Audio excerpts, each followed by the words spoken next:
Welcome to China Truths. In this episode, we will bring you the following story. China's financial strain fuels distant trawling expanded to individuals. Now, let's dive into the details.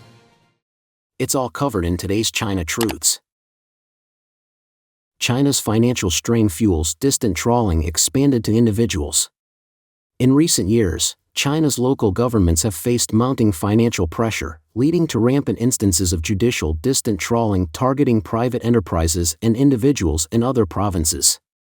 The Pearl River Delta has become a hotspot for such profit-driven law enforcement, with local private businesses severely impacted, and some even experiencing operational collapse.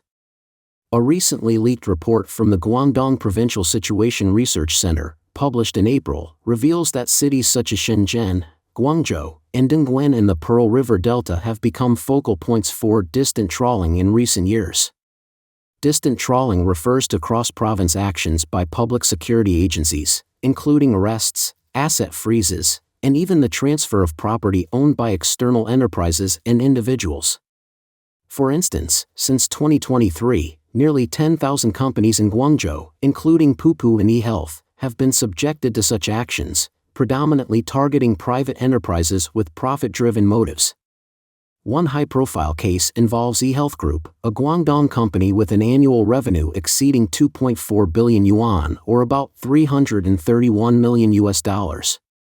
In June 2023, it applied for a Hong Kong IPO, but public security forces from Jiaozhou and Shanqiu in Henan province deployed over 1,600 officers to Guangzhou, alleging a 600,000 yuan fraud. This operation disrupted eHealth's IPO plans and paralyzed its operations. Taiwanese financial expert Huang Shitsung pointed out that such extreme measures to harvest leaks reflect the severe financial strain faced by local governments in China. Previously, authorities ordered wealthy individuals and companies to conduct self-audits for tax purposes. Now, they've resorted to distant trawling to generate income. This reflects how serious the local fiscal problems are. Economic hubs like the Pearl River Delta and Yangtze River Delta, with their prosperous industries, are prime targets for further exploitation. The practice of distant trawling appears to be shifting towards ordinary citizens. On October 31st, a woman in Shaoxing, Zhejiang, posted a video lamenting that her husband, struggling in business, sold a luxury watch for 400,000 yuan to raise funds. However, their bank account was frozen shortly after receiving the money. Police from Shiyan, Hubei, alleged that the watch sale was linked to a telegraphic transfer fraud and detained her husband. In another case, public security forces from a county in Chongqing launched a fraud investigation based on a single consumer complaint about ineffective herbal bath packs. Over 300 officers raided a Hangzhou manufacturer, arresting 155 individuals, with the alleged fraud amount reaching 200 million yuan or about nearly $28 million.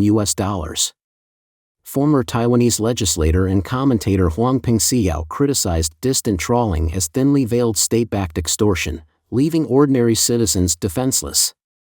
They arrest first and then extort. Innocent individuals targeted by these extrajudicial actions find no recourse, as there's no one to appeal to. Once confiscated, the penalties and confiscated income are handed over to local governments, which then redistribute funds back to the law enforcement agencies involved, either as direct rewards or through routine budgets.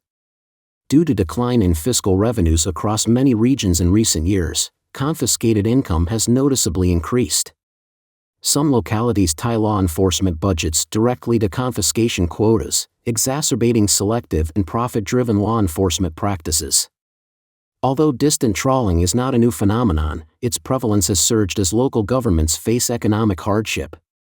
In 2021, Beijing issued 7 provisions prohibiting profit-driven law enforcement for public security agencies. Recently, the National Development and Reform Commission, NDRC, and state media have criticized the practice, warning that it jeopardizes businesses' survival and urging authorities to prioritize economic recovery and create a favorable business environment. David Huang, a U.S.-based economist, believes that the central government relies on local governments to maintain stability and safeguard its rule. Thus, Beijing is unlikely to strictly curb local governments or public security agencies, resulting in mutual concealment and complicity between central and local authorities regarding distant trawling.